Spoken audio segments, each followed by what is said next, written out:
મારું નામ મીનાબેન અશોકભાઈ તડવી છે। મારું ગામ ટંકારી, તાલુકો નાંદોદ, જિલ્લો નર્મદા છે। મારું અંત્યોદય કાર્ડ છે। અંત્યોદયમાં જી સફળ યોજનાનો લાભાર્થી છું।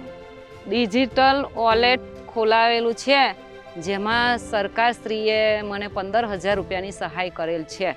જે સહાયની અંદરથી મેં મરચીના રોપા લાવી મારા ખેતરમાં રોપેલા છે, અને એ સહાયથી મેં મારા ખેતરમાં મરચી રોપેલી છે એની માવજત હું કરું છું। અને હજુ પણ જેમ દિવસો જશે તેમ તેમ એની માવજત અમે કરીશું। માવજત કરીને અને પછી જે કંઈક અમારી એની અંદરથી ઉપજ આવશે એમાં અમારું જીવન ગુજરાન ચલાવીશું। તો હું સરકારશ્રીનો આભાર માનું છું કે જે લાભ અમને આપેલ છે।